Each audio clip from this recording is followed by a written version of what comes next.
What's going on, guys and girls? Welcome back to the channel. And on today's video, we're going to talk about something that is a common topic on this channel, which is film photography. Of course, I've been doing film photography for a couple years now, especially with the popularity of film photography returning. There are also going to be artists that inspire me to keep going and keep creating.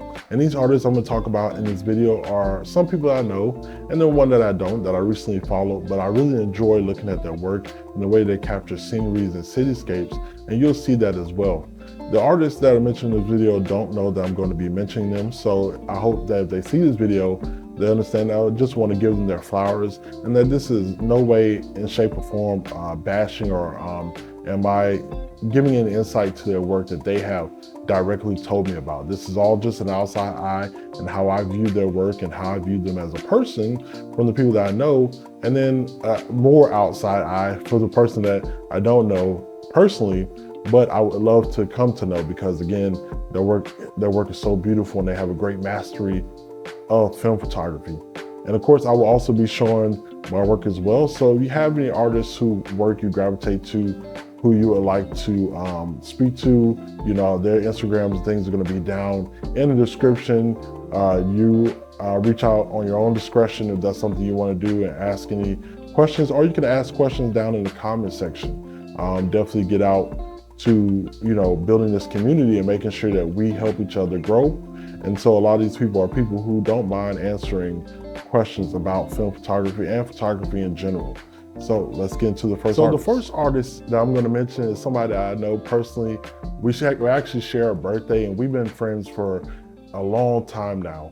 And so when he picked up photography, I was thoroughly surprised and happy. And it grew into, you know, his writing, into creating short films and things like that. And so he's really just an all-around creator. But his film photography is definitely something interesting. I think that it has a different approach than some of the other people on this list, where his approach to storytelling is very indicative of independent films and the environment that he grew up in. And he shows that through the way that he chooses characters, his color theory techniques, and his composition. I think that he does a really great job in location scouting, making sure that the location matches with the character and matches with the outfit that he chooses for them. And so even down to the props, I mean, everything is just very cohesive. You don't feel like anything in the scene doesn't belong or shouldn't be there.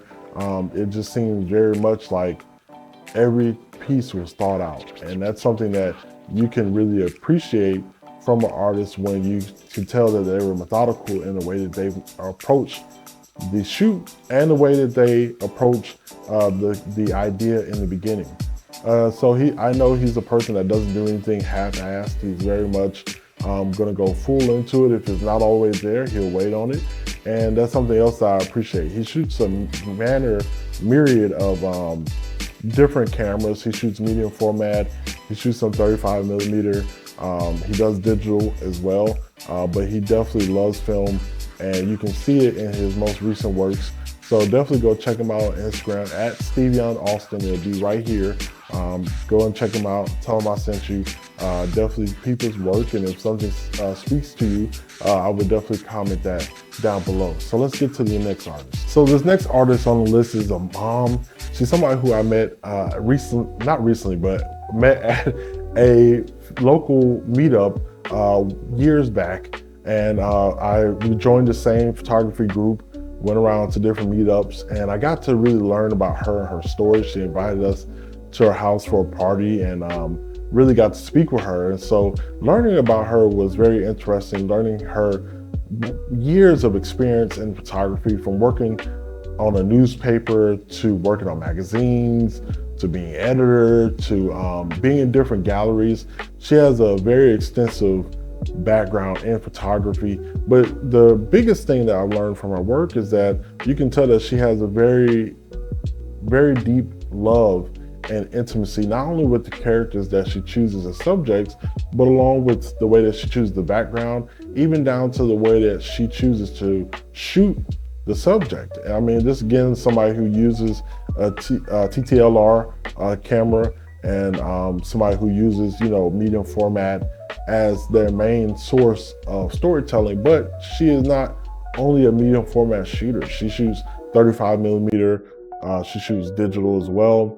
But focusing on the film, her film works always speak more to me as a person and as an artist, from what I've seen. And again, these are things that are just well thought out.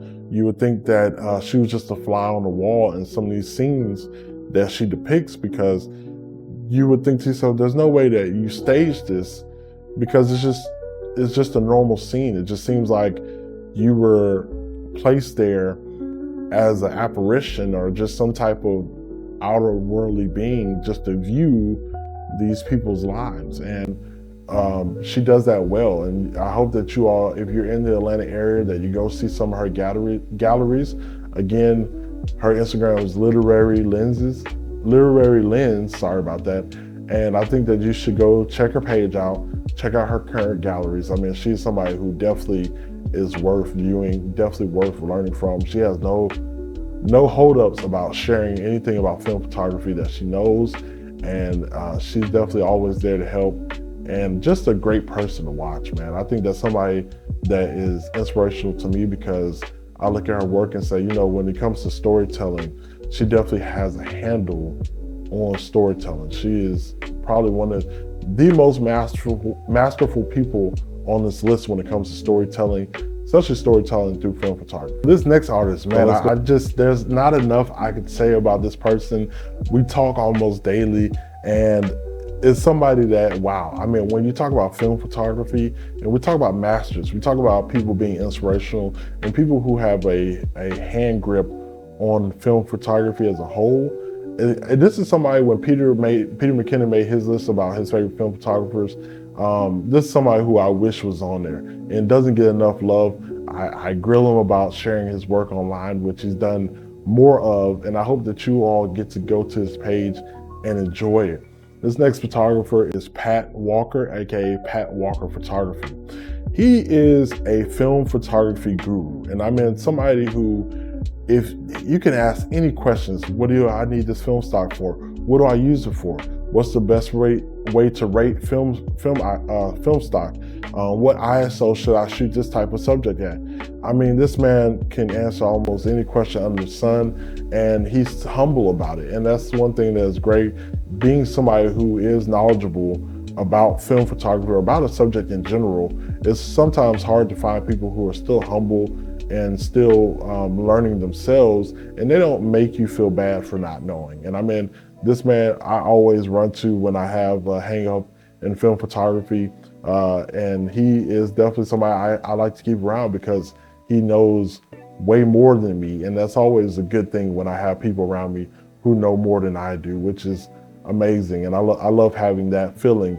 But I mean, just his mastery of shooting scenes, shooting cars, shooting people, and all on film. I mean, this man shoots, again, a myriad of different types of film cameras, from medium format like his Mamiya 645 to a Yashica 124D that he had, to just EOS 1, different cameras that he has in his repertoire that he just can pick up and go. I mean, he just has a handle on all cameras, and it helps that he works in a film photography shop. But I mean, he studies hard. He studies hard about film photography, and he goes out and he puts the work in. He gets his chops in. Again, this is somebody who, if you approach right, I mean, if you have a question, definitely ask him. But I mean, you can see from the way that he renders these beautiful colors and these different scenes. I'm just waiting on the day that he gets into a gallery. I'm waiting on the day to go and see his work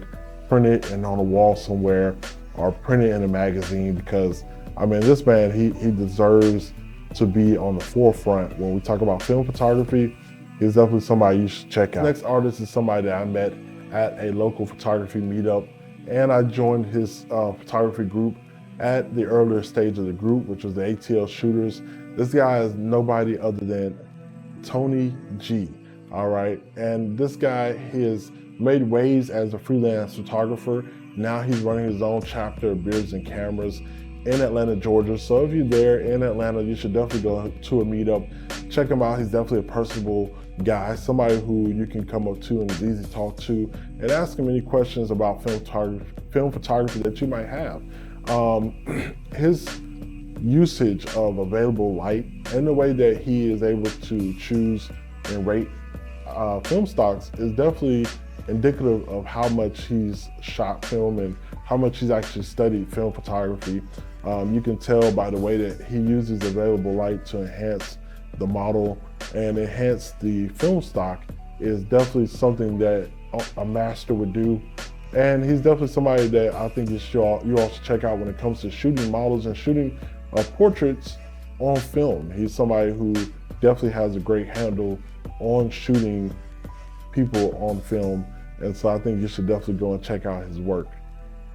All right, so this next photographer is somebody who I met kind of randomly. I met him through other friends on the shoot, on location, and he really had great energy about him. Every time I see him out on the Beltline, either running or walking or just out and about, he definitely always just a great person to come up to and talk to, and that person is Blaine Wood. Blaine is a great photographer, but he's a little bit different than the other photographers on his list just by the gear that he uses. He still has a film photographer's mindset, but he uses digital cameras. And I know, this is a film photography list, but when you look at his work, you can tell that he has film in mind, not only by the presets that he used, but the way that he chooses to shoot the subjects. You can tell that is thoughtful in the thought process of a film photographer and the way that he exposes the subject, and the way that he frames them in his composition. And you can tell that he does this with deep thought. I mean, Blaine is somebody who uses, again, a myriad of cameras as we all do, but you can tell that he really takes time to think about how he's going to frame a subject, use the available lighting to enhance the scene and enhance the subject. And it's very indicative of somebody who has done film photography before, and that's why he's on the list. I mean, I think that he's somebody who, again, I would love to see work posted. I would love to see just a book from him. I would love to see a lot of different tangible things from Blaine when it comes to his work, but he's definitely somebody that you should check out. I mean, come on, you see this work and you gotta go and look at it. You want to see more. So definitely follow him at Blaine_Wood. And I mean, hey, check him out. So, like I said earlier in the video, this last artist is somebody who I just recently followed when coming up with talking about this video. As I was searching for works that spoke to me, his work really jumped out at me. Now, this is somebody who you could tell shot film photography for a number of years and has been shooting consistently because of the way that they mastered shooting cityscapes and scenery. You could tell that he is very thoughtful about his composition and framing. He shoots a lot of the Southwest and West Coast of the US. And I mean, this is somebody who I would tell everybody, go follow. I mean, he has already a large amount of following, but hey, it doesn't matter. His work is something to see. And I think that you all should definitely check him out. His name is Shengje. And I'll put his Instagram down right here as I'm drawing a blank on the whole Instagram name. But I do know that his name is Shengje. I believe it's Shengje Film. And you should definitely go and check him out. I mean, it's just beautiful, very vibrant colors. He used a lot of color film. And you can tell he bounces around from what I saw, between Kodak Gold, Portrait 400, Portrait 800, which is film stocks I tend to tell people to stay away from on the street. But when it comes to cityscape and landscapes, I mean, hey, go for it. And I mean, he does it well. This is something that I think that you all should definitely go and check out and definitely give him a follow. Definitely give him a follow. So look, I want to thank you all for viewing the video. I hope that if the artists that I mentioned in this video view this video, I hope that you all keep going. I hope that you keep creating. I enjoy your work. Like I said, you all inspire me to keep going. You inspire me to keep practicing and to keep getting better as an artist. And I want to thank you all for that. I want to thank you all for your works. I will continue to watch what you all do and hopefully be inspired by future works. And if you are viewing this video, I hope that you yourself are inspired by some of these people. If you have somebody that's a film photographer and you think I should check them out, mention them down in the comments below. I would love to check the work out. I would love to see what they do. And yeah, I'm gonna leave some of my work up on the way out. I hope that you all enjoy the video. Like always, keep creating. Photographers helping photographers. Iron sharpens iron. And like always, I'm gonna see you guys on the next one. Peace.